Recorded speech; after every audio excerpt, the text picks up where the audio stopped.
Welcome students, कैसे हैं आप सभी लोग। आपका अपने चैनल क्विक स्मार्ट टिप्स में बहुत बहुत स्वागत है। जैसा कि हम यूपी टेट साइंस पेपर 2 की तैयारी कर रहे हैं 28 नवंबर 2021 के लिए, और हमने अपना सारा थ्योरी सेक्शन कंप्लीट किया। उसके बाद मैंने आपको मैराथन सेशन में 2 मैराथन सेशन में सारे प्रीवियस ईयर जो हैं वो भी कंप्लीट करा दिए हैं। और अब लास्ट में हमारी जो प्रैक्टिस सीरीज़ है वो चलने वाली है, और आज हम 50 इंपॉर्टेंट क्वेश्चन देखने वाले हैं जिनसे आपको डेफिनेटली हेल्प होगी आपके यूपी टेट एग्ज़ाम में, और कुछ सीखने को भी यहाँ पर मिलने वाला है। ये वाली जो सीरीज़ है वो सब देख सकते हैं, यूपी टेट वाले बच्चे भी तो देखेंगे ही देखेंगे, और सी टेट वाले बच्चे भी इस क्लास को देख सकते हैं, क्योंकि काफ़ी कुछ सिमिलर है। तो वो चीज़ें सी टेट वाले भी यहाँ पर फॉलो कर सकते हैं। देखिए, आपने जब हमने प्रीवियस ईयर देखे तो हमने वहाँ पर देखा था कि पैडागोजी के भी 5-5 क्वेश्चन बहुत से पेपर में आए हैं, और इस बार पूरी उम्मीद है कि यूपी टेट में 5 क्वेश्चन आपको पैडागोजी से देखने को मिलने वाले हैं। तो ये जो प्रैक्टिस सेट मैंने बनाया है इसमें पैडागोजी के क्वेश्चन को ध्यान में रखकर बनाया है। तो यहाँ पर आपको पैडागोजी के क्वेश्चन भी मिलेंगे, वो आपको समझ में भी आएंगे और फिर आप उनको सॉल्व भी कर पाएंगे। क्यों? क्योंकि 5 नंबर की पैडागोजी आपको यूपी टेट में भी देखने को मिलने वाली है। तो चलिए शुरू करते हैं। ठीक है, तो आइए शुरू करते हैं आज की क्लास और देखते हैं आज का पहला क्वेश्चन। पहला क्वेश्चन है, incomplete combustion of fuel such as petrol and diesel give. Petrol और डीजल जैसे ईंधनों का अपूर्ण दहन क्या देता है? बताइए क्या देता है। देखिए, जब ये कंप्लीट रूप से नहीं जलते तो वहाँ पर जो गैस प्रोड्यूस होती है वो होती है कार्बन मोनोऑक्साइड, और यहाँ पर हो जाएगा आपका ऑप्शन नंबर सी। हिंदी में थोड़ा गड़बड़ हो गया, ऑप्शन सी हिंदी में हो जाएगा और हिंदी में ऑप्शन बी हो जाएगा, जिसको हम CO भी बोलते हैं, जो कि हमारी कार्बन मोनोऑक्साइड गैस होती है। वो कब रिलीज़ होती है? जब इनकम्प्लीट कंबस्टन होता है। कोई भी फ्यूल जो है अगर वो पूर्ण रूप से दहन नहीं होगा, पूर्ण रूप से नहीं जल पाएगा, तो वहाँ पर कार्बन मोनोऑक्साइड गैस रिलीज़ होगी। एक पॉइंट आपको जो यहाँ पर और याद रखना है वो ये है कि जब कंप्लीट कंबस्टन होगा, क्वेश्चन इनकम्प्लीट की जगह अगर कंप्लीट हो जाए, पूर्ण दहन हो जाए, तो उस केस में कौन सी गैस रिलीज़ होती है? तो उस केस में कार्बन डाइऑक्साइड और वाटर H2O रिलीज़ होता है। तो दोनों ही क्वेश्चन बहुत ज़्यादा इंपॉर्टेंट हैं आपके एग्ज़ाम के लिए। बाकी आप इसमें जो कैलोरीफिक वैल्यू है वो अच्छे से पढ़ के जाइएगा। इसका मात्रक मैंने पहले ही बता रखा है, किलो जूल पर केजी होता है कैलोरीफिक वैल्यू का, और किसकी हाईएस्ट कैलोरीफिक वैल्यू होती है वो सारी चीज़ें भी आप पढ़ कर जाएंगे। और याद रखें, इनकम्प्लीट कंबस्टन कार्बन मोनोऑक्साइड देता है, और कंप्लीट पूर्ण दहन जो है वो कार्बन डाइऑक्साइड और पानी H2O देता है। Next question, question number second, जो कि काफ़ी इंपॉर्टेंट क्वेश्चन है। We can see a non luminous object when light. हम किसी अदीप्त वस्तु को देख सकते हैं जब। देखिए, नॉन ल्यूमिनस वो ऑब्जेक्ट होते हैं जो लाइट एमिट नहीं करते। जैसे बल्ब की बात करूँ तो बल्ब जो है वो ल्यूमिनस होगा, वो दीप्त होगा, क्योंकि वो लाइट देता है। जैसे सन है, सन भी ल्यूमिनस है। जैसे कैंडल है, कैंडल भी ल्यूमिनस है, क्योंकि वो लाइट देती हैं। तो जो लाइट देते हैं वो ल्यूमिनस होते हैं, लेकिन जिनमें से लाइट नहीं निकलती, जैसे टेबल, चेयर, वो आपके नॉन ल्यूमिनस हो जाते हैं, अदीप्त हो जाते हैं। तो अगर किसी को आपको नॉन ल्यूमिनस ऑब्जेक्ट को देखना है तो आपको क्या करना होगा? वो आपको कब दिखेगा? जब लाइट रिफ्लेक्ट होगी उस ऑब्जेक्ट से और आपकी आंखों तक आएगी, तब ही वो ऑब्जेक्ट आपको दिख पाएगा। तो ऑप्शन बी यहाँ पर बिल्कुल सही हो जाएगा। उससे हमारी आंखों की ओर परावर्तित होता है प्रकाश। जब हमारी आंखों की ओर उस वस्तु से टकराकर परावर्तित होगा, तभी क्या है, वो ऑब्जेक्ट जो है हमें नॉन ल्यूमिनस ऑब्जेक्ट दिख पाएगा। Next question, question number 3, consider the list of town given below. नीचे दिए गए शब्दों की सूची पर विचार करें और हमें बताना है boundaries of earth plate are known as. पृथ्वी की प्लेट की जो सीमाएं होती हैं वो क्या जानी जाती हैं? तो ये आपको याद रखना होगा। याद रखना क्या होता है, उसको हम सिस्मिक जोन और फॉल्ट जोन बोलते हैं। तो यहाँ पर आंसर होगा आपका ऑप्शन नंबर ए, फर्स्ट और सेकंड। ये एनसीईआरटी में लिखा हुआ है, सिस्मिक जोन और फॉल्ट जोन। तो ऑप्शन ए यहाँ पर बिल्कुल सही हो जाएगा। ठीक है, सिस्मिक जोन वो जोन होता है जो अर्थक्वेक के बहुत ज़्यादा प्रोन होता है, और उसी में फॉल्ट जोन भी आपका आता है। ठीक है, नेक्स्ट क्वेश्चन देखते हैं, question number 4, an electric current can produce. एक विद्युत प्रवाह क्या उत्पन्न करता है? हमने सब पढ़ा है, हीटिंग इफेक्ट भी देखा है कि किस तरह से जो सर्दियों में हीटर होते हैं वो ऊष्मा देते हैं, हीट देते हैं। केमिकल इफेक्ट में हमने इलेक्ट्रोप्लेटिंग देखा था, कैसे क्रोमियम की परत जो है साइकिल के ऊपर लगा दी जाती है ताकि जो साइकिल है वो चमके। मैग्नेटिक इफेक्ट भी हमने देखा था कि किस तरह से जो मैग्नेटिक इफेक्ट है वो इलेक्ट्रिसिटी की वजह से होता है। तो आंसर यहाँ पर हो जाएगा option number D, chemical heating और मैग्नेटिक इफेक्ट हमें तीनों के तीनों देखने को मिलते हैं, किससे? विद्युत के प्रवाह से, इलेक्ट्रिक करंट से। नेक्स्ट क्वेश्चन देखते हैं, क्वेश्चन नंबर 5।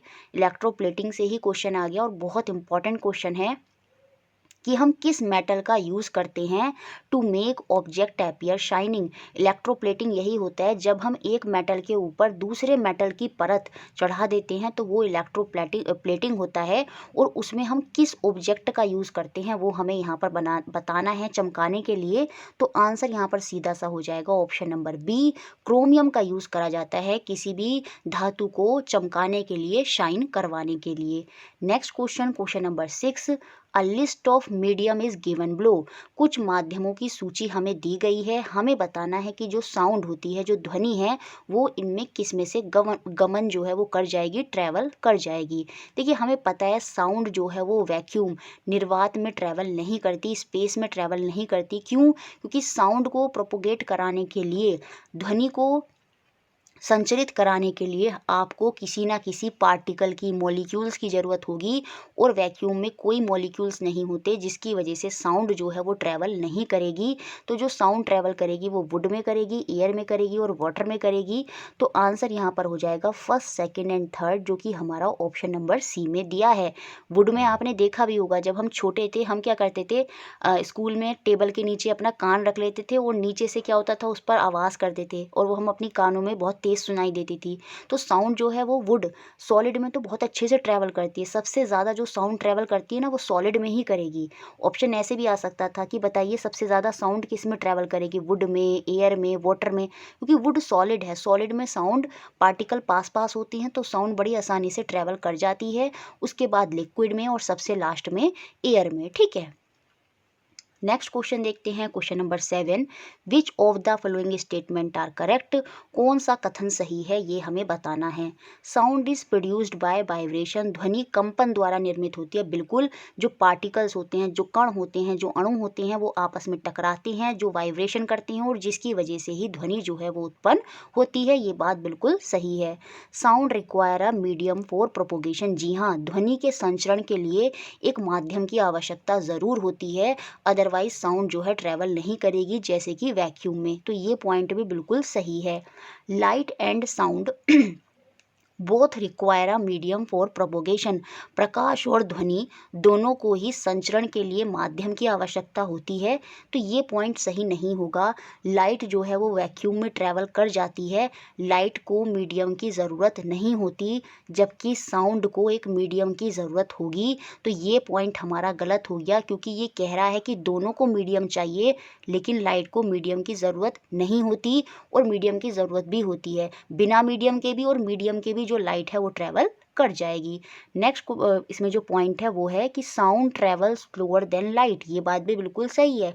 आपने देखा होगा जब बिजली कड़कती है तो सबसे पहले क्या होती है, पहले बिजली जो है वो आपको चमकती हुई दिखाई देती है और उसके बाद साउंड की आवाज़ आती है। क्यों? क्योंकि लाइट जो है वो ज़्यादा तेज ट्रैवल करती है, जिसकी वजह से हमें लाइट चमकती हुई पहले दिखाई देगी और साउंड की आवाज़ हमें बाद में आएगी। तो साउंड जो है उसकी स्पीड जो है वो लाइट से कम होती है। ये बात भी सही है। तो फर्स्ट, सेकंड और फोर्थ पॉइंट यहाँ पर बिल्कुल सही है और ऐसा हमारा ऑप्शन नंबर डी है, फर्स्ट, सेकंड एंड फोर्थ। ये सारे पॉइंट आप याद भी रखिएगा, वैसे भी बहुत ज़्यादा इंपॉर्टेंट हैं। Next question, question number 8।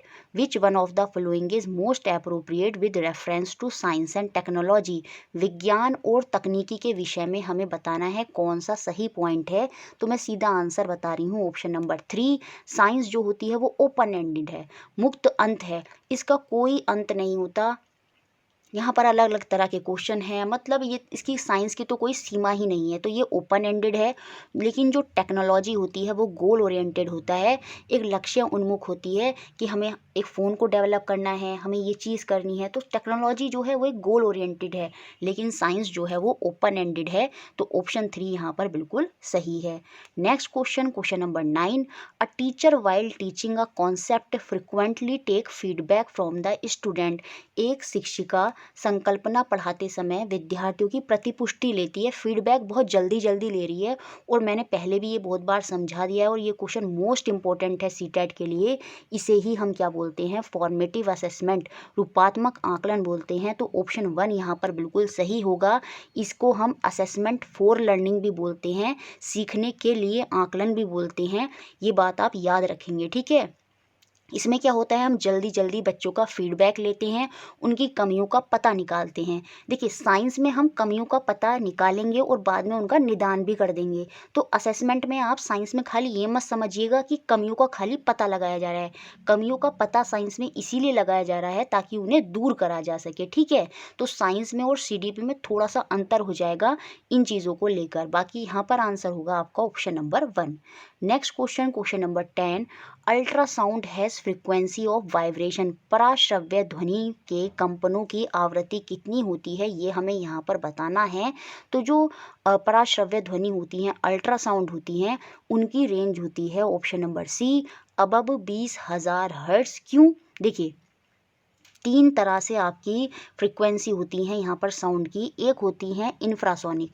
Infrasonic वो होती हैं जो 20 हर्ट्ज से कम होती हैं, जो हमें सुनाई नहीं देती। जो अर्थक्वेक की, वॉल्केनो की, ये सब साउंड होती हैं वो इंफ्रासोनिक होती हैं।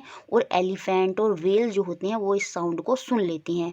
फिर उसके बाद दूसरे नंबर की साउंड आती है ऑडिएबल साउंड, जो हम सुन सकते हैं। तो मनुष्य कितनी फ्रीक्वेंसी की साउंड को सुन सकता है, 20 हर्ट्ज से 20,000 हर्ट्ज की फ्रीक्वेंसी हम ह्यूमन जो हैं वो सुन सकते हैं।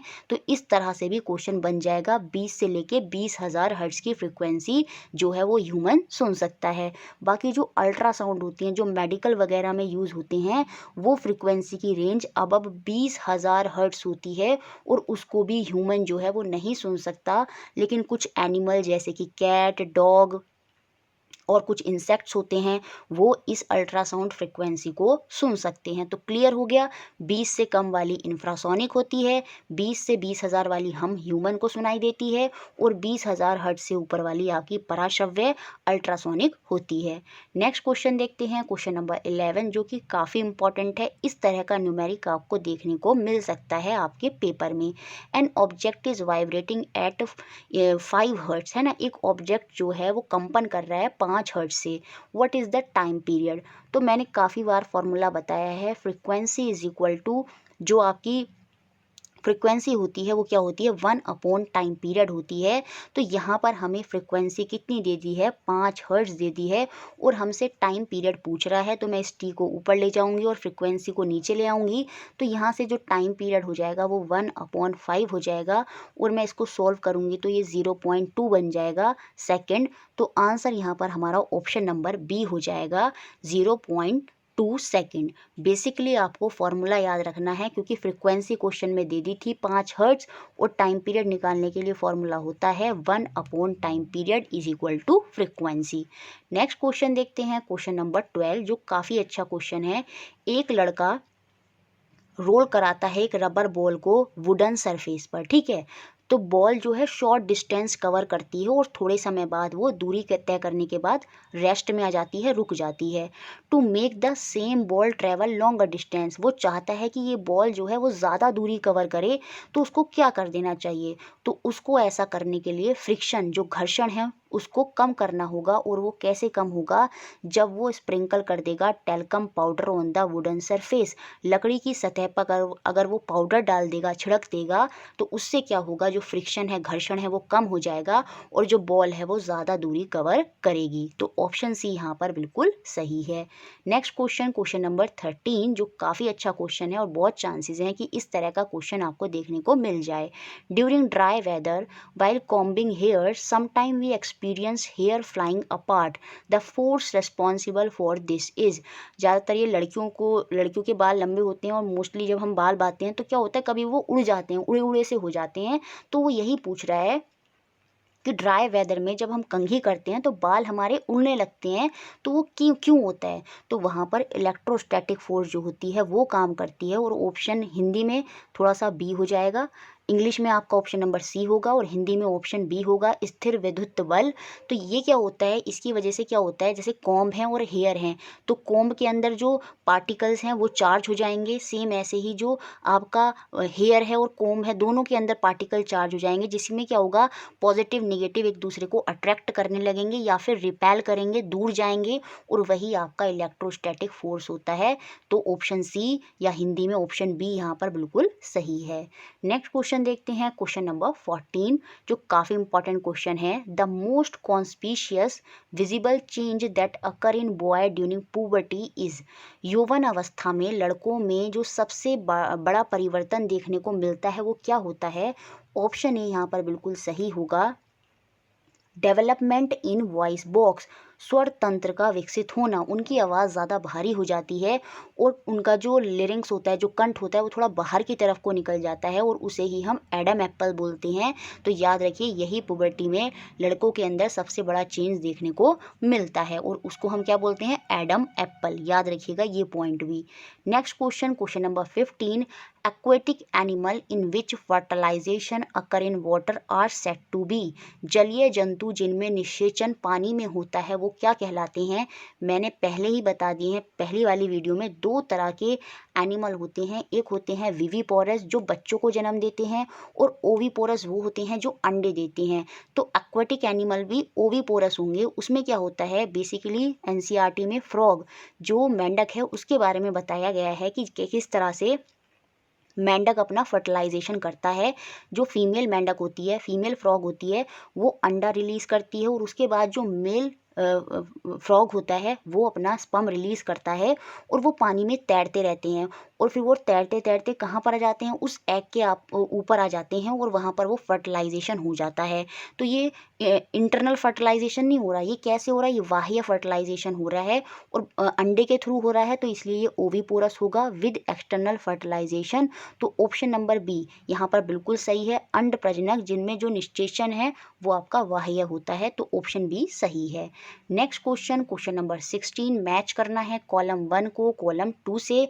कॉलम ए में कुछ डेफिशिएंसी डिजीज़ दी हैं, जो कॉलम बी में कुछ डेफिशिएंसी डिजीज़ दी हैं जो कुछ हार्मोन की कमी से हो जाती हैं।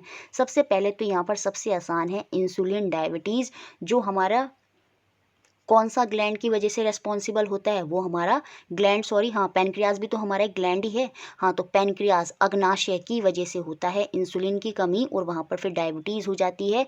तो सी का आपका सेकंड होगा और ऐसा फर्स्ट, थर्ड और फोर्थ ऑप्शन में है, तो यहाँ से एक ऑप्शन से निकाल पाना आंसर मुश्किल है। थायरॉक्सिन, थायरॉयड ग्लैंड जो है वो आपका गले में होता है और गले से संबंधित हो जाएगा आपका ग्वाइटर, तो ए का आपका थर्ड होगा, वो भी तीनों ऑप्शन में है। अब हमें देखना है ग्रोथ हार्मोन और एड्रेनल हार्मोन क्या है। अब इस बात को आप अच्छे से समझ भी लेंगे।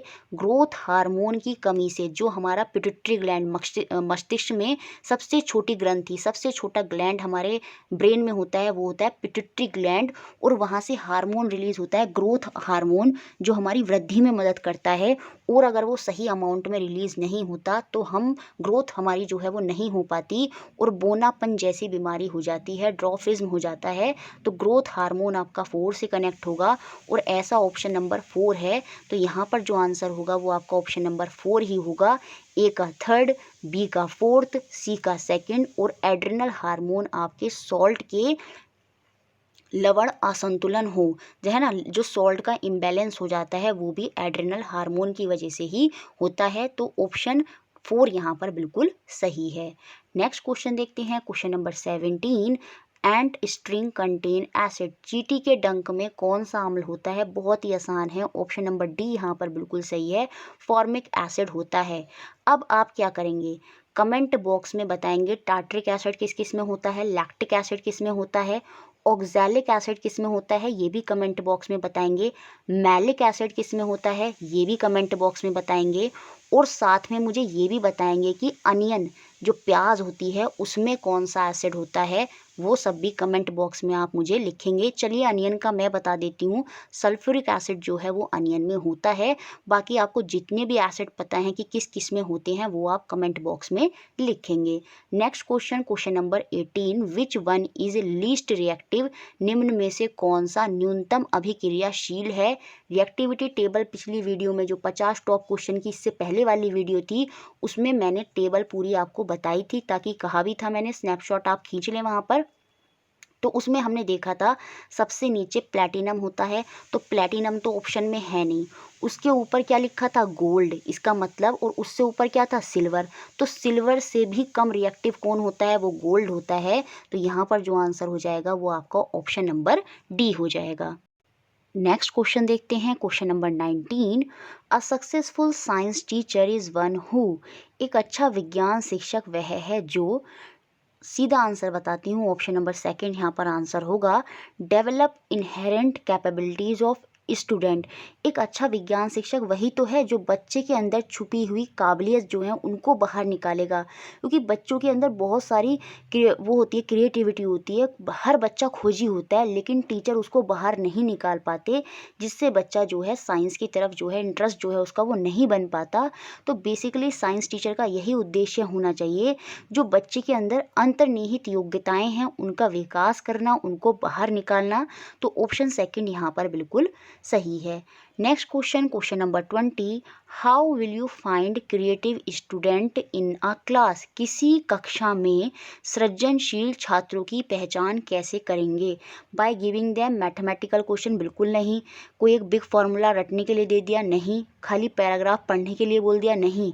Bye asking them to tell new usage of an object, किसी वस्तु के नए प्रयोग के बारे में बच्चे से पूछेंगे या उसको करने को देंगे, उससे क्या होगा आपको पता चल जाएगा। अगर वो बच्चा उसको कर पाता है, नई नई चीज़ें उसमें अप्लाई कर पाता है, तो इसका मतलब वो बच्चा जो है वो क्रिएटिव है। तो वो क्रिएटिवनेस पता लगाने के लिए बहुत अच्छा मेथड होगा। तो ऑप्शन सी यहाँ पर बिल्कुल सही है। नेक्स्ट क्वेश्चन देखते हैं, क्वेश्चन नंबर 21, और ये मैंने पिछली वीडियो में जो 50 टॉप क्वेश्चन की वीडियो थी आपकी, उसमें ये क्वेश्चन आपको होमवर्क क्वेश्चन दिया था, और इसका आंसर मैं अब आपको बता देती हूँ। देखिए बहुत से बच्चे इसको ऑप्शन 4 से कनेक्ट कर देंगे। ऑब्जर्वेशन स्किल सम्मेटिव असेसमेंट से कनेक्ट नहीं रखती, ये आपकी फॉर्मेटिव होती है, ठीक है, क्योंकि सम्मेटिव असेसमेंट आपके साल के अंत में होता है। तो पूरे साल आप ऑब्जर्व थोड़ी कर पाएंगे और उसमें आप बहुत सी चीज़ें भूल जाएंगे। तो सम्मेटिव असेसमेंट में कभी भी ऑब्जर्वेशन स्किल नहीं आएगी, कि हम वो इसलिए कर रहे हैं ताकि हम बच्चे की ऑब्जर्वेशन स्किल को एसेस कर सकें। अब देखिए सीडीपी और साइंस में थोड़ा सा अंतर है। असेसमेंट सीडीपी में खाली समस्या का पता लगाना है और वहाँ पर समस्या का निदान जो है वो अलग होता है। लेकिन साइंस में जो हम सम्मेटिव असेसमेंट, जो लास्ट में हम बच्चे का मूल्यांकन कर रहे हैं, वो इसीलिए ही करते हैं ताकि जो कमियां हैं वो पता तो लगाएं, साथ में उन कमियों को हम दूर भी कर सकें। तो ऑप्शन 1 यहाँ पर बिल्कुल सही होगा, diagnosing the area of learning difficulties of student, छात्रों की सीखने की कठिनाइयों के क्षेत्रों का निदान करना।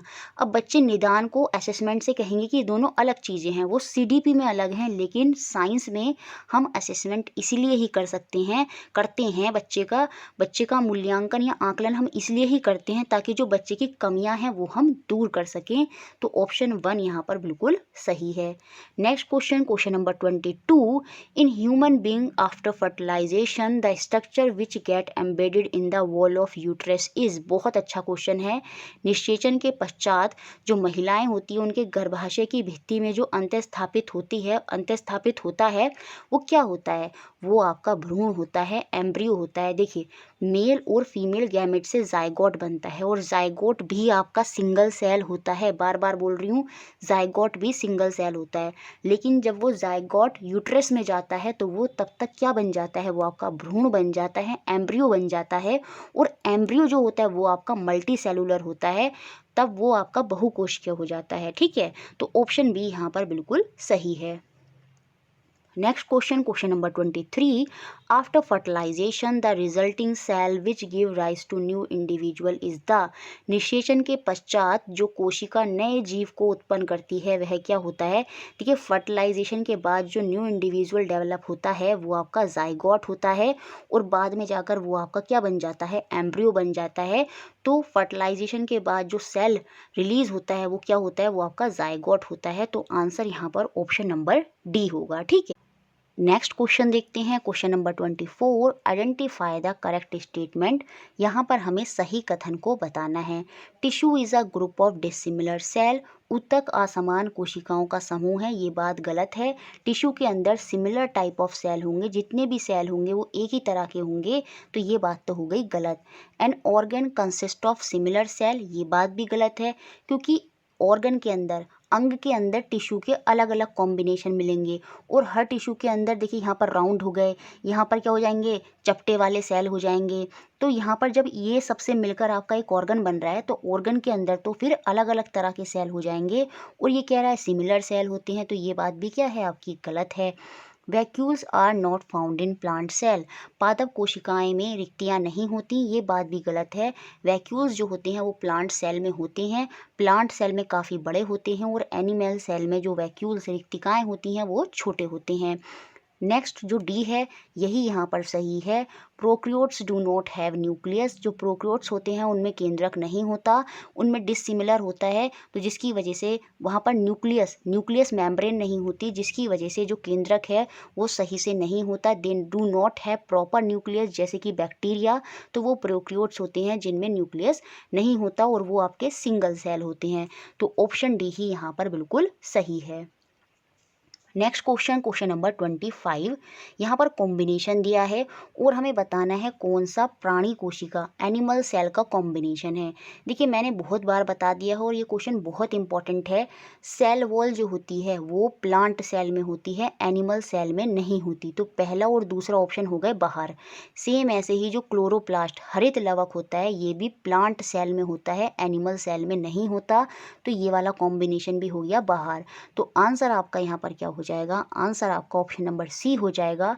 सेल मेम्ब्रेन, माइटोकॉन्ड्रिया जिसे हम एनर्जी संग्रह भी बोलते हैं, एनर्जी संग्रह करने वाला हाउस भी बोलते हैं, राइबोसोम जहाँ पर प्रोटीन का सिंथेसाइज होता है, और क्रोमोसोम तो हमारे केंद्रक न्यूक्लियस के अंदर होते हैं। ठीक है, और उनके अंदर भी क्या होते हैं, जीन होते हैं। तो यहाँ पर जो एनिमल सेल का सही कॉम्बिनेशन यहाँ पर है वो है ऑप्शन नंबर सी।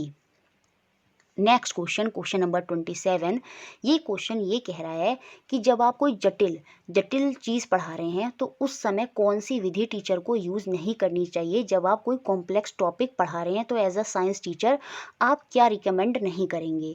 देखिए, यहाँ पर जो गलत होगा वो ऑप्शन 1 ही होगा मेरे हिसाब से, और यही गलत है। देखिए, जब भी आप कोई कॉम्प्लेक्स चीज़ पढ़ाते हैं तो उस समय केवल ओपन एंडेड, यहाँ पर क्या लिखा है, ओनली, पढ़ाते समय केवल हम केवल शब्द मुक्त केवल मुक्त अंत वाले प्रश्न पूछेंगे, ये बात बिल्कुल गलत हो गई। खाली हम ओपन एंडेड क्वेश्चन नहीं पूछते। देखिए, जो मुक्त अंत वाले प्रश्न होते हैं वो हम तब पूछते हैं जब चीज़ें आसान होती हैं, बच्चे को पता होती हैं पहले से, और फिर हम क्या करते हैं, उसी में थोड़ा सा लेवल बढ़ाकर फिर उन चीज़ों को पूछते हैं। ठीक है, तो जटिल संकल्पना हमें पढ़ानी है और उसमें अगर शुरू में ही आप ओपन एंडेड क्वेश्चन पूछ लेंगे तो बच्चा डिमोटिवेट हो जाएगा। क्यों? क्योंकि वहाँ पर वो आंसर नहीं कर पाएगा, क्योंकि उसको तो कुछ पता ही नहीं है। तो ओपन एंडेड खाली क्वेश्चन पूछें वो सही नहीं होगा। सबसे पहले हम क्या करेंगे, बच्चे से सिंपल से कुछ क्वेश्चन पूछेंगे, फिर उसके बाद हम ओपन एंडेड क्वेश्चन पूछेंगे, फिर हम एक्सप्लेन करेंगे, फिर हम चीज़ों को आगे बढ़ाएंगे। तो इस तरह से यहाँ पर यही ऑप्शन गलत है। क्यों? क्योंकि यहाँ पर लिखा है केवल, ओनली ओपन एंडेड क्वेश्चन हम नहीं पूछेंगे, क्योंकि इससे चीज़ें और भी कॉम्प्लेक्स हो सकती हैं। तो ऑप्शन 1 ही यहाँ पर गलत है। बाकी हम छोटा सा टेस्ट ले सकते हैं बच्चों का प्रीवियस नॉलेज जानने के लिए, बहुत से मटेरियल यूज़ कर सकते हैं। ठीक है, और हम लेवल जो है क्लास का वो थोड़ा सा ऊपर रखेंगे, क्योंकि हमें जो चैप्टर पढ़ाना है वो थोड़ा कॉम्प्लेक्स पढ़ाना है, लेकिन जो हमारा लेवल है वो थोड़ा सा तो ऊपर होगा बच्चे के, है ना, लेकिन वो क्लास के लेवल से बाहर नहीं होगा। तो ये बात भी सही है। तो ऑप्शन 1 ही यहाँ पर गलत है। नेक्स्ट क्वेश्चन है कि फोटोसिंथेसिस की जो रिएक्शन होती है वो यहाँ पर पूछी है कि कौन सी इक्वेशन होती है। तो सीधा सा आंसर हो जाएगा आपका option number number 3 6CO2 6H2O carbon dioxide और वाटर की रिएक्शन से आपको मिलता है क्या, ऑक्सीजन। तो ऑप्शन नंबर 3 ही यहाँ पर बिल्कुल सही है। Next question, question number 28, unification of teaching skill क्या होता है। शिक्षण कौशल में एकीकरण का अर्थ क्या होता है। जब हम चूज करते हैं प्रॉपर टीचिंग स्किल हमारे एक लेसन में, तो वही यूनिफिकेशन ऑफ टीचिंग स्किल होगा। देखिए यूनिफिकेशन एकीकरण क्या होता है, कई चीज़ों को एक साथ लेकर पढ़ाना। तो उसमें क्या होगा, हम बेस्ट मेथड को यूज़ करेंगे जो बच्चे की क्लास में काम आएगा। तो to choose proper teaching skill in the class, एक पाठ में उपयुक्त शिक्षण कौशल का चयन करना ही यूनिफिकेशन एकीकरण होगा। तो ऑप्शन सी यहाँ पर बिल्कुल सही है, सॉरी बी ऑप्शन यहाँ पर बिल्कुल सही है। नेक्स्ट क्वेश्चन देखते हैं, question number 29, the tissue that connect one bone with other, वो कौन सा ऊतक होता है जो एक हड्डी से दूसरी हड्डी को जोड़ता है, उसे हम लिगामेंट बोलते हैं, स्नायु बोलते हैं। तो ऑप्शन डी यहाँ पर बिल्कुल सही है। बाकी एक हड्डी से हमारी मसल्स, हमारी मांसपेशियों को जोड़ता है, उसको हम क्या बोलते हैं, हम उसको टेंडन बोलते हैं। तो ये बहुत इंपॉर्टेंट पॉइंट है जो आपको याद रखना है। जब बोन से बोन कनेक्ट होती है तो वो लिगामेंट टिश्यू होता है, और जब बोन से मसल कनेक्ट होती है तो वो आपका टेंडन होता है। ठीक है, नेक्स्ट क्वेश्चन देखते हैं आपका question number 30, the substance expected to have the highest ignition temperature out of the following, उच्चतम ज्वलन ताप। देखिए हाईएस्ट इग्निशन टेम्परेचर का मतलब है जिसको जलाने के लिए बहुत ज़्यादा टेम्परेचर की ज़रूरत पड़ेगी, वही हाईएस्ट इग्निशन टेम्परेचर होगा। लो इग्निशन टेम्परेचर किसका होगा, पेपर का, पेट्रोल का, डीजल का। उनको बहुत हल्की सी आग चाहिए होती है और वो जल जाते हैं, तो उनका लो इग्निशन टेम्परेचर होता है। लेकिन जिनको जलाने के लिए ज़्यादा आपको हीट देनी पड़ती है, वो हाईएस्ट इग्निशन टेम्परेचर वाले सब्सटेंस होते हैं, और वो यहाँ पर हो जाएगा आपका कोयला। इसका इग्निशन टेम्परेचर काफ़ी हाई होता है। क्यों, क्योंकि आसानी से नहीं जलता, तो ज़्यादा अमाउंट की हीट जो है टेम्परेचर हमें देना पड़ता है। तो ऑप्शन सी यहाँ पर बिल्कुल सही है। नेक्स्ट क्वेश्चन देखते हैं, question number 31, the substance that will be flatten on beating with hammer, पदार्थों को हथौड़े से मारने पर या पीटने पर वो जो पदार्थ हमारा चपटा हो जाएगा, फ्लैट हो जाएगा, वो कौन सा है। वो मेटल ऐसी प्रॉपर्टी शो करते हैं, धातु ऐसी प्रॉपर्टी शो करते हैं, आयोडीन, सल्फर, ये क्या है, ये आपके अधातु हैं, नॉन मेटल हैं। कोल भी आपका नॉन मेटल है। तो यहाँ पर सीधा सा आंसर हो जाएगा आपका ऑप्शन नंबर डी, जिंक के ग्रैन्यूल। जो जिंक के दाने हैं जब उनको बीट करेंगे तो वो फ्लैट हो जाएंगे। तो ऑप्शन डी यहाँ पर बिल्कुल सही है। नेक्स्ट क्वेश्चन देखते हैं, क्वेश्चन नंबर 32, काफ़ी इंपॉर्टेंट क्वेश्चन है। विच of the following is a source of rayon, rayon का स्रोत क्या है, सोर्स क्या है। तो वो आपका वुड पल्प होता है ना, लुगदी होता है, काष्ठ लुगदी।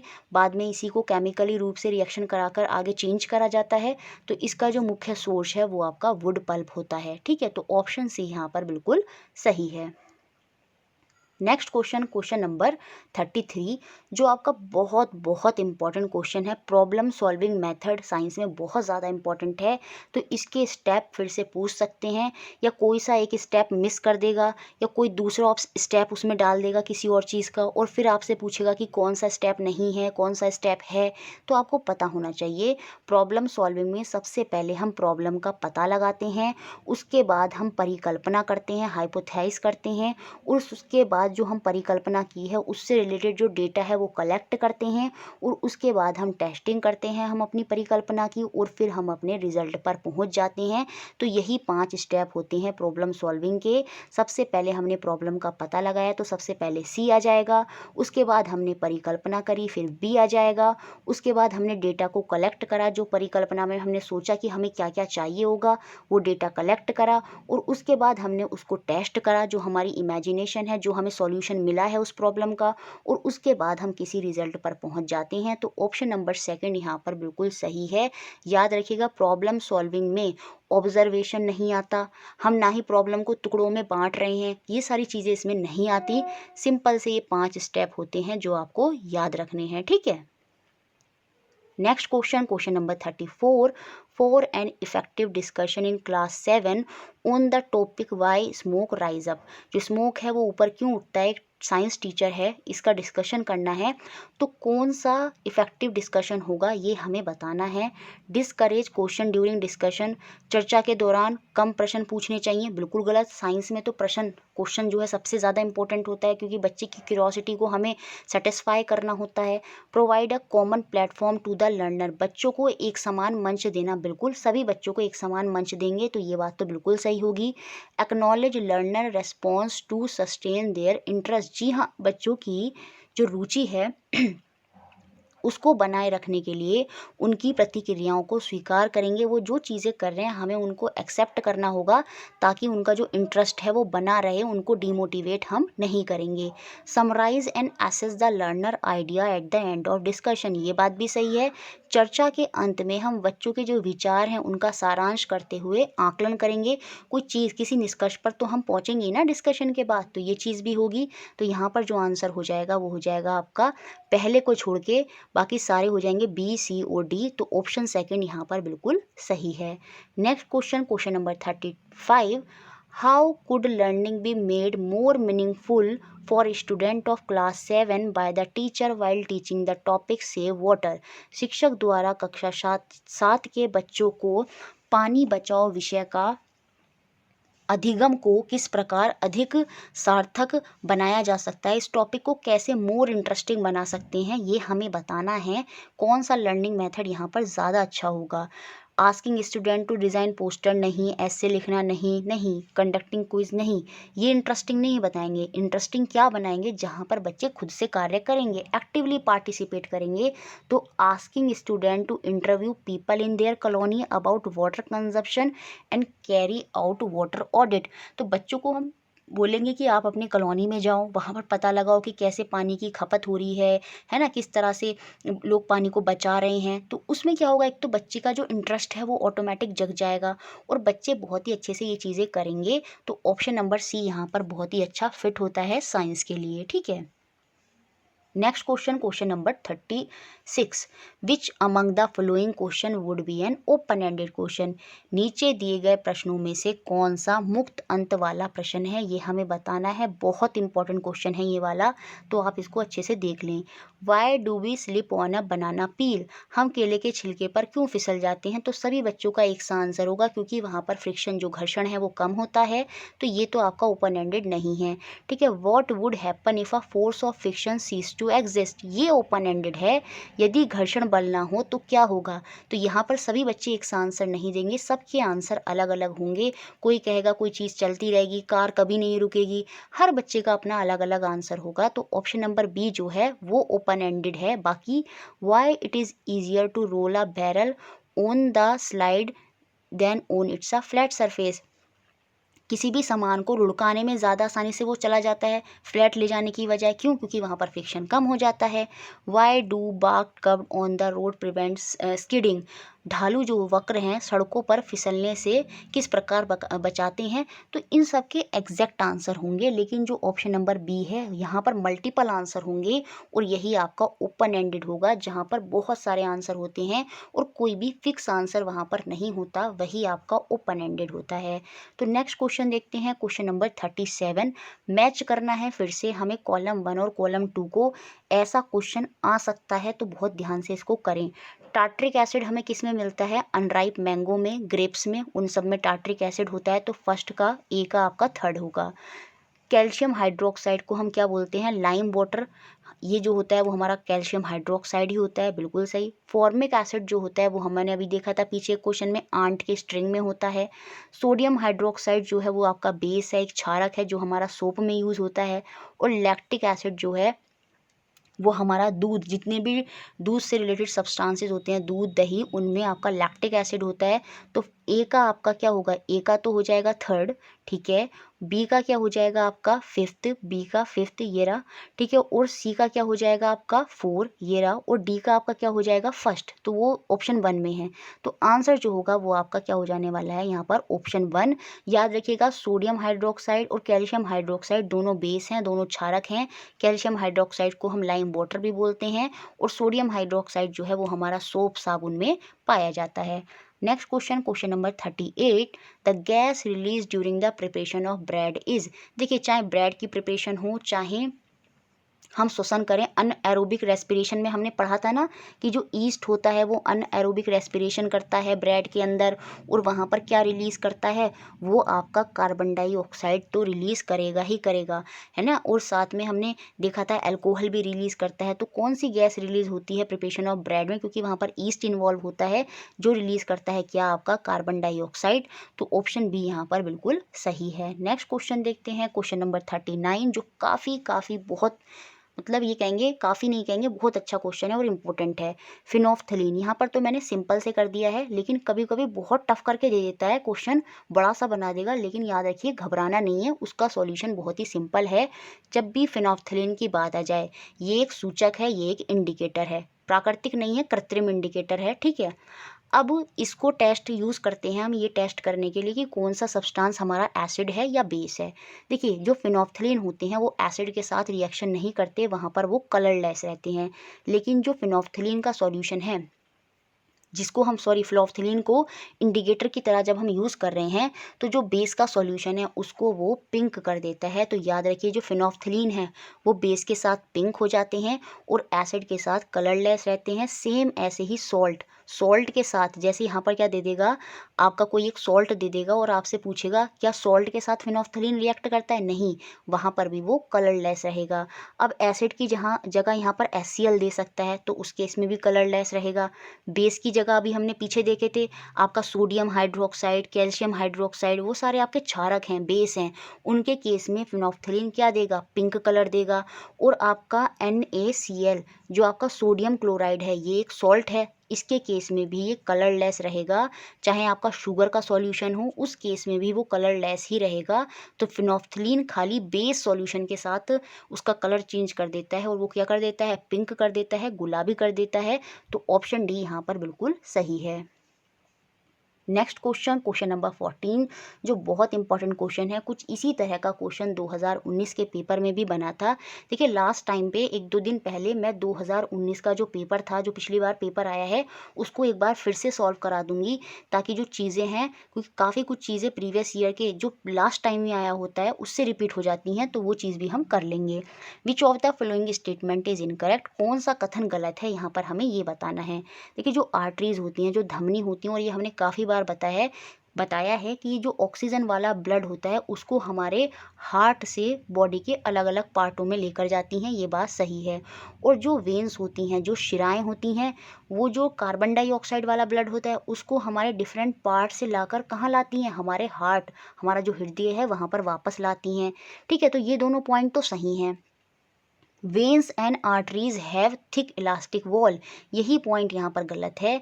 वेन्स की तो थिन वॉल होती हैं, पतली पतली वॉल होती हैं, क्योंकि यहाँ पर जो रक्त का फ्लो होता है वो धीरे धीरे होता है, क्योंकि वो नीचे से ऊपर जा रहा होता है हार्ट की तरफ वापस। लेकिन जब आर्टरीज जो हार्ट से हमारे बॉडी पार्ट में ब्लड लेकर आती हैं, तो उनमें जो प्रेशर होता है वो बहुत तेज़ होता है। तो उस केस में जो इनकी वॉल होंगी, नलियों की, वेसल्स की वॉल होंगी, वो थिक होती हैं। तो यहाँ पर क्या है, दोनों की वॉल थिक होती हैं, दोनों की वॉल थिक नहीं होती, आर्टरीज की वॉल थिक होती हैं और वेन्स की वॉल जो हैं वो थिन होती हैं। तो ऑप्शन सी ही यहाँ पर गलत है, इनकरेक्ट है। नेक्स्ट क्वेश्चन देखते हैं, question number 41, which of the following is a chemical change, कौन सा यहाँ पर रासायनिक परिवर्तन है, ये हमें बताना है। देखिए केमिकल चेंज में क्या होगा, एक नया सब्सटेंस बनेगा और रिएक्शन होगी, ठीक है। ट्विंकल ऑफ स्टार, ये एक प्रॉपर्टी है, फिजिकल प्रॉपर्टी है, वो चमक रहे हैं, तो यहाँ पर कोई केमिकल चेंज नहीं हो रहा, तो ये तो फिजिकल है।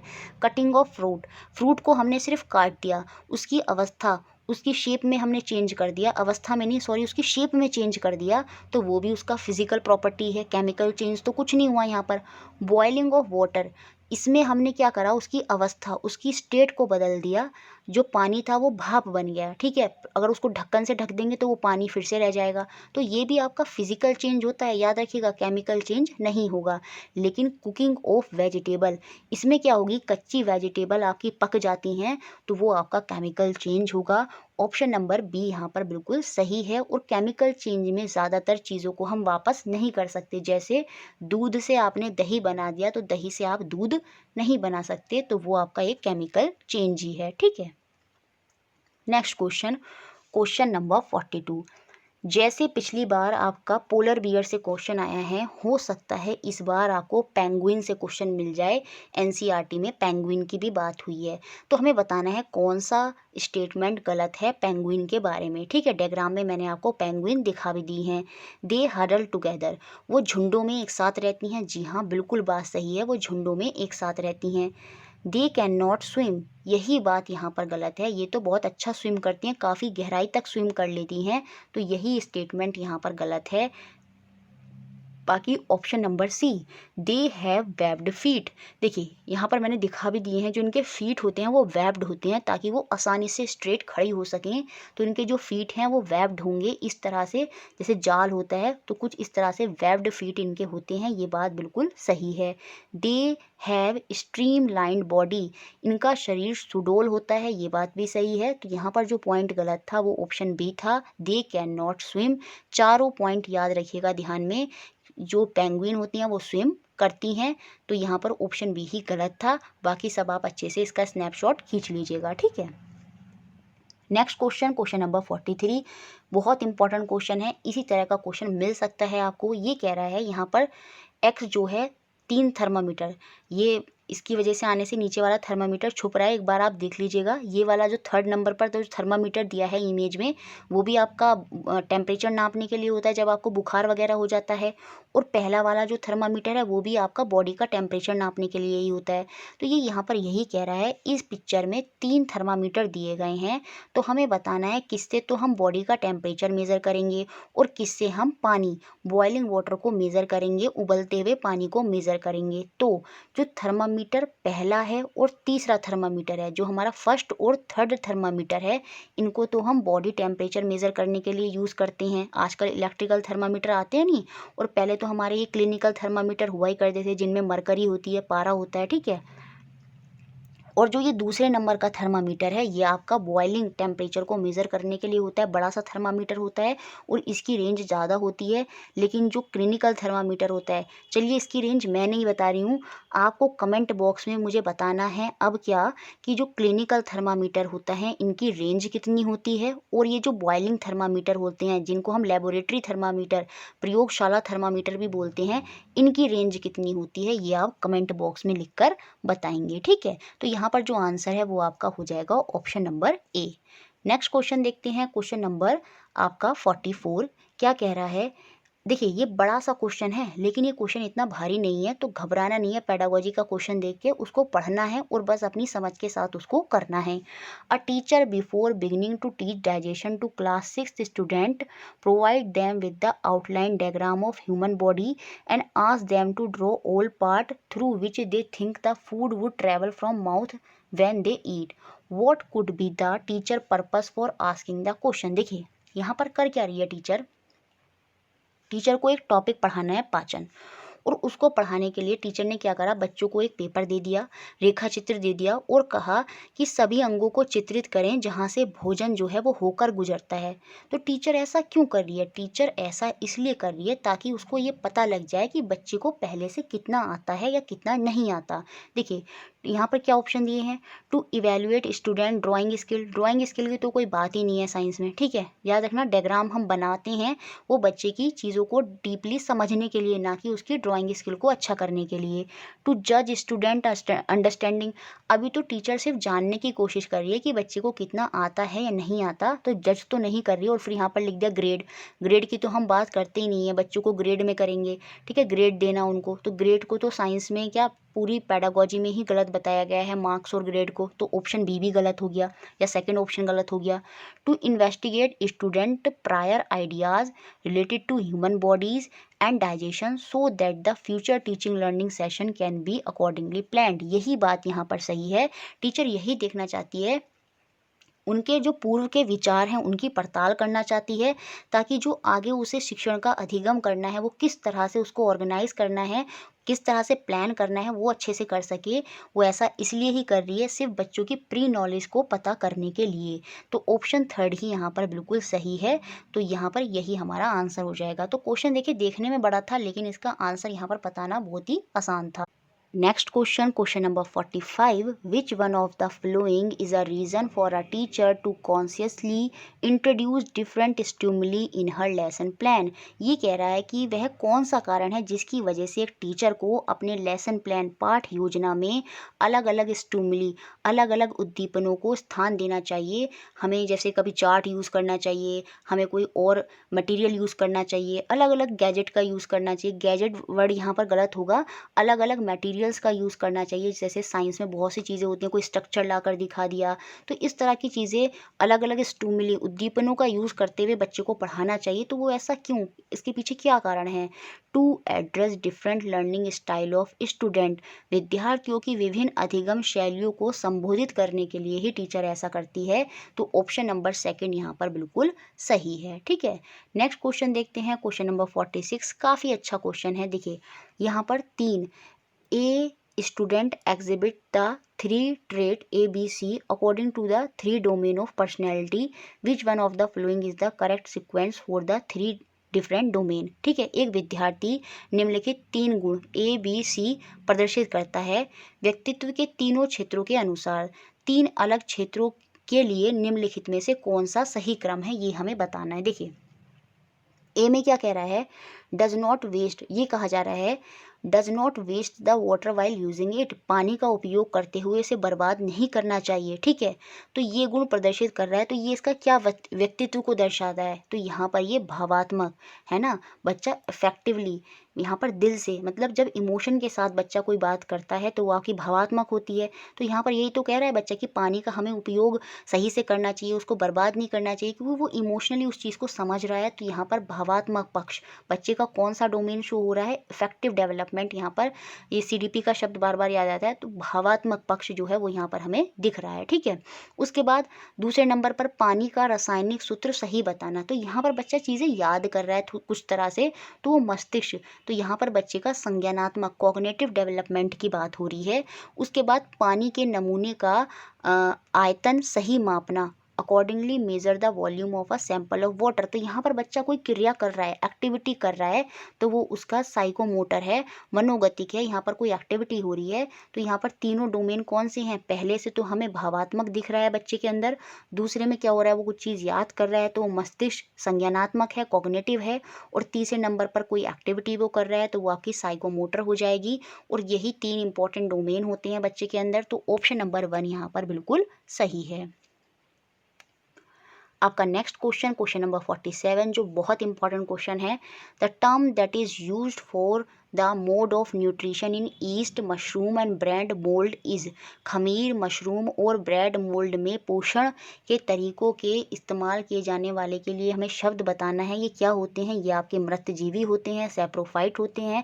तो ऑप्शन नंबर सी यहाँ पर सही होगा। बाकी आप कमेंट बॉक्स में 47 नंबर डालकर मुझे बताएंगे कि ऑटोट्रॉप का क्या एग्जाम्पल है, इंसेक्टिवोरस का कौन सा एग्जाम्पल है, और पैरासाइट का कौन सा एग्जाम्पल है। और ये हमने बहुत बार करे हैं। ठीक है, तो आप कमेंट बॉक्स में 47 क्वेश्चन डालेंगे और मुझे बताएंगे कि क्या ऑटोट्रॉप्स हैं, कौन से इंसेक्टिवोरस हैं, और कौन सा पैरासाइट है। ठीक है, और भी अगर आप चीज़ें जानते हैं तो वो भी आप डिटेल में लिख सकते हैं। ठीक है, नेक्स्ट क्वेश्चन है क्वेश्चन नंबर 48, जो बहुत ही इंपॉर्टेंट क्वेश्चन है। कुछ इस तरह के स्टेप पहले एग्जाम में पूछे जा सकते हैं, तो इस बार पूछ सकता है ये मेथड क्या होता है। The method of preparing compost with the help of earthworm, केचुओं की मदद से जो हम क्या कहते हैं, खाद तैयार करते हैं, उस विधि को हम क्या बोलते हैं? तो उसे हम वर्मी कंपोस्टिंग बोलते हैं। तो ऑप्शन बी यहाँ पर सही है। बाकी आपको वर्मी कंपोस्टिंग के स्टेप ज़रूर पता होने चाहिए। सबसे पहले हम एक गड्ढा खोदते हैं अपने गार्डन में या कहीं फील्ड में, उसमें हम रेत डालेंगे, उसमें हम सैंड की परत बिछा देंगे। उसके बाद जो हमारा कूड़ा है, जो हमारे पील्स हैं, वेस्ट मटेरियल है, वो उसके अंदर डाल देंगे। और उसके बाद हम उसमें थोड़ा सा पानी की बूंदें छिड़केंगे। और उसके बाद जो हमारे अर्थवॉर्म होंगे, जो केंचुए होंगे, वो हम उसके अंदर डाल देंगे। और उसको बाद हम गनी बैग, जो बैग्स होंगे, उनको हम उससे कवर कर देंगे और 3-4 हफ्ते के लिए हम छोड़ेंगे। और उसके बाद जो आपका खाद है वो बनकर तैयार हो जाएगा। और यही आपका वर्मी कंपोस्टिंग होता है। Next question, question number 49, science curriculum should aim to, विज्ञान पाठ्यचर्या उद्देश्य होना चाहिए क्या, ये हमें बताना है। तो यहाँ पर हमें सीधा सा आंसर दिख रहा है अपना ऑप्शन नंबर 4, कल्टीवेट ऑब्जेक्टिविटी वस्तुनिष्ठता, क्रिटिकल थिंकिंग तार्किक चिंतन, freedom from fear and prejudice, पूर्व ग्रह से मुक्ति को विकसित करना। बच्चा के अंदर से डर और ये जो उल्टी सीधी बातें होती हैं, है ना, वो सारी चीज़ें बच्चे के दिमाग में नहीं होनी चाहिए, उन सब से बच्चा दूर होना चाहिए। तभी तो बच्चा क्या करेगा, नई चीज़ों की खोज करेगा। अगर उसके अंदर डर होगा, वो चीज़ों को सोचेगा ये कैसे, मैं नहीं कर पाऊँगा, ये गलत है, ऐसे नहीं करना, तो वो चीज़ें होंगी तो बच्चा एक्टिवली पार्टिसिपेट नहीं करेगा। तो उस केस में वो फ्री होना चाहिए फियर से और प्रेजुडिस से, जो पूर्ण धारणाएँ होती हैं कि ये चीज़ें हमें ऐसे नहीं करनी चाहिए, हमें शाम के समय ये नहीं करना चाहिए, ये चीज़ें, इस तरह की चीज़ों से बच्चा फ्री होना चाहिए। इस तरह का हमारा साइंस का कैरिकुलम होना चाहिए। बाकी कल्टीवेट ऑब्जेक्टिविटी वस्तुनिष्ठता हो, है ना, ये सारी चीज़ें उसमें होनी चाहिए। तो ऑप्शन 4 ही यहाँ पर बिल्कुल सही है। नेक्स्ट क्वेश्चन देखते हैं, question number 15, which of the following is not a type of silk, निम्नलिखित में से कौन सा रेशम का एक प्रकार नहीं है। और ये क्वेश्चन हमने पहले भी करा है, तो कमेंट बॉक्स में आप मुझे इसका आंसर बताएंगे कि क्या आंसर होगा। तो इस तरह से हमारे ये टॉप 50 क्वेश्चन जो है वो कंप्लीट होते हैं। कल हम फिर इसी तरह से क्वेश्चन लेके आएंगे। कमेंट बॉक्स में आंसर आपको करना है। वीडियो अच्छी लगी है तो लाइक करें, शेयर करें और इसी तरह मैम के साथ जुड़े रहें।